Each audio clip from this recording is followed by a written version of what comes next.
અમારી બાજુમાં થોડાક આગળ સરલાબેન અને દિનેશભાઈ રહીએ.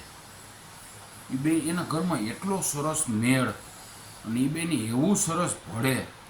મેં એને કોઈ દી બાંધતા નથી જોયા અને કોઈ દી ખેંચતાણ કરતા જોયા નથી.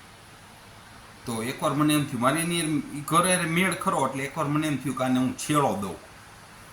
એટલે દિનેશભાઈ નહોતા ને તો હું સરલાબેન પણ ઘરે ગયો. સરલાબેન કે આવો આવો ગયા, મને ચા પાણી પાયા. મેં સરલાબેન તમે આખો દી કામ કરો, કેટલું કામ કરો તમે, હંજવારી પોતા, છોકરાઓને રાખવાનું, છોકરાઓને સાચવવાનું, છોકરાઓનું સ્કૂલનું બધું સેટ કરવાનું, એના નાસ્તા બનાવવાનું, કેટલો આખો દી તમે કામ કરો. તમે નવરાજ મેં તમને કંઈ નવરાજ નથી જોયા. અને મારા ભાઈ તો એ મોજથી ઓફિસે બેઠા હોય, મજા મજા કરતા હોય. અરે હું વાત કરો છો એ કે એના કરતાં મારે કાંઈ કામ નથી કે એ બિચારા હે ને સવારે ગયા હોય અહીંથી ત્યાં ઓફિસે એટલું બધું એને કામ હોય કે એ દુકાન છે હોલસેલની કે જે કાંઈ છે એટલું બધું એનું કામ હોય કે આખો દિવસ બપોર સુધી એમાં એમાં હોય કે એ ખુરચી ઉપરથી ઊભા ન થાય કે આપણે તો સારું આમ હળિયા કાઢી આમ રખડી હગી પ્રેસ થઈ જાય ગમે ત્યાં ઉંમર કામ પતી જાય બાયણે આટો મારી આવું કે એક ધારા કોમ્પ્યુટર ઉપર બેઠા હોય, કામ કરતા હોય, માણસોના જવાબ દેતા હોય, માલનો કરતા હોય, આ તે કરતા હોય. બપોરે 1 વાગે નવરા થાય, 1 વાગે ઘરે આવે, જમીન માંડ કલાક આરામ કરે કે પાછા વયા જાય 8 વાગ્યા સુધી સતત કામ કરતા હોય. એને બધી જાતનું ટેન્શન હોય દુકાને કે પૈસાનું, માલનું, ગ્રાહકનું.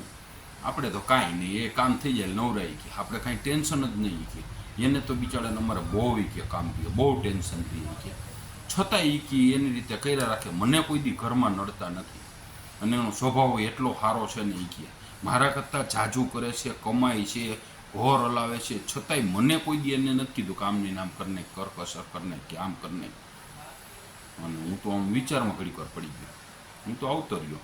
પછી મને એમ થયું દિનેશભાઈને છેડો દેવા.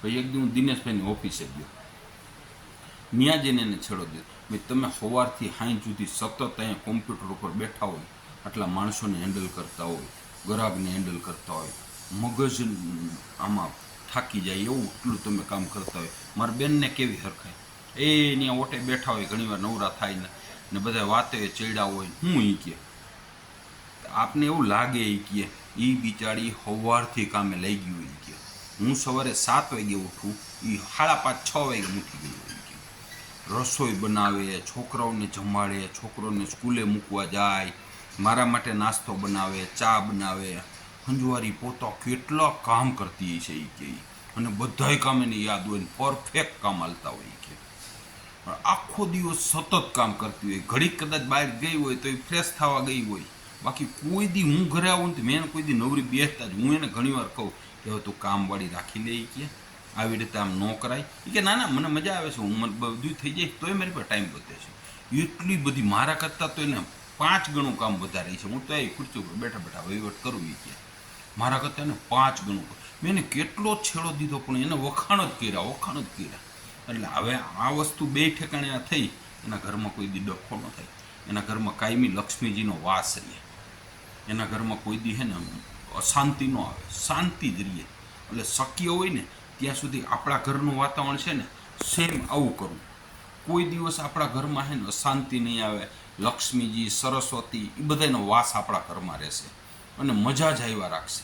બરાબર ને? ભીખાલાલનું આવું માનવું છે.